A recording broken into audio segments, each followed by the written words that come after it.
आज हम बात करेंगे जियोपॉलिटिक्स और उसके इंडिया पर इम्पैक्ट के बारे में।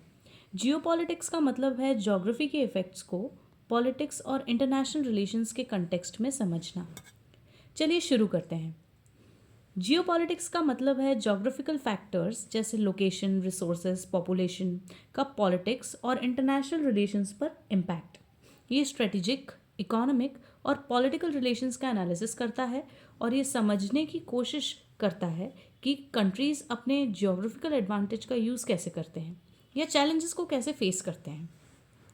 अब चलिए कुछ मेजर जियोपॉलिटिकल कॉन्फ्लिक्ट्स के बारे में बात करते हैं जो अभी तक दुनिया को इम्पैक्ट कर रहे हैं।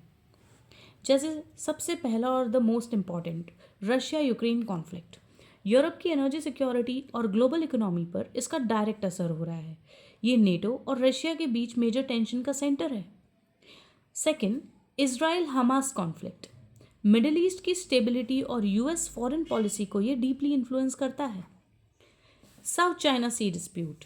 मल्टीपल कंट्रीज का मैरिटाइम क्लेम्स के लिए कॉन्फ्लिक्ट चल रहा है और ये ग्लोबल ट्रेड रूट्स के लिए बहुत ही क्रिटिकल है। Taiwan straight tensions. चाइना और ताइवान के बीच बढ़ता हुआ कॉन्फ्लिक्ट जिसमें यूएस की सपोर्ट भी इन्वॉल्व है। Then India Pakistan tensions. Historical Kashmir dispute की वजह से रीजन हमेशा ही टेंस रहता है। इंडिया के लिए जियोपॉलिटिक्स का सबसे बड़ा इम्पैक्ट है रीजनल डायनेमिक्स पर, जैसे बॉर्डर डिस्प्यूट्स। चाइना के साथ एलएसी और पाकिस्तान के साथ कश्मीर डिस्प्यूट इंडिया की डिफेंस पॉलिसीज और इंटरनल सिक्योरिटी को डीपली इम्पैक्ट करते हैं। रीजनल इन्फ्लुएंस में हम ये देखते हैं कि साउथ एशिया में इंडिया की स्ट्रैटेजिक लोकेशन उसको एक की प्लेयर बनाती है। बांग्लादेश, नेपाल, श्रीलंका जैसे नेबर्स के साथ रिलेशंस मैनेज करना क्रिटिकल है, स्पेशली चाइना के ग्रोइंग इन्फ्लुएंस को काउंटर करने के लिए। ग्लोबल लेवल पर भी जियोपॉलिटिक्स का इंडिया पर काफ़ी असर है, जैसे US China rivalry. Indo Pacific region में क्वाड जैसे फ्रेमवर्क्स के जरिए इंडिया अपनी मैरिटाइम सिक्योरिटी और इकोनॉमिक पॉलिसीज़ को स्ट्रेंथन कर रहा है। रशिया यूएस रिलेशंस में हम देखते हैं कि रशिया के साथ डिफेंस और एनर्जी टाइज और वेस्ट के साथ स्ट्रेटेजिक पार्टनरशिप के बैलेंस को मैनेज करना इंडिया की फॉरेन पॉलिसी का की पार्ट है। मल्टीलैटरल फोरम्स जैसे ब्रिक्स, G20 और SCO जैसे प्लेटफॉर्म्स पर इंडिया अपना ग्लोबल इन्फ्लुएंस एनहांस कर रहा है, साथ ही ग्लोबल साउथ के इंटरेस्ट को रिप्रेजेंट करता है। इंडिया के ट्रेड और इकोनॉमिक स्ट्रैटेजीज भी जियोपॉलिटिक्स से डायरेक्टली इन्फ्लुएंस्ड हैं। Energy security. मिडिल ईस्ट जैसे वॉलेटाइल रीजन्स से ऑयल और गैस सप्लाई सिक्योर करना इंडिया के लिए क्रिटिकल है। Another is trade corridors.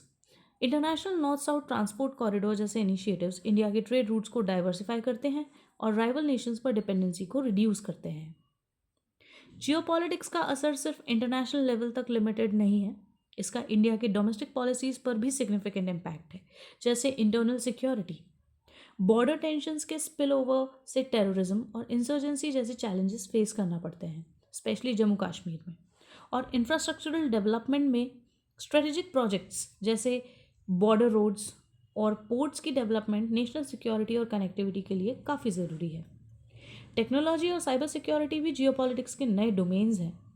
जैसे डिफेंस टेक्नोलॉजी में India indigenous defence technologies develop करने पर फोकस कर रहा है, साथ ही स्ट्रेटेजिक कोलैबोरेशंस भी कर रहा है।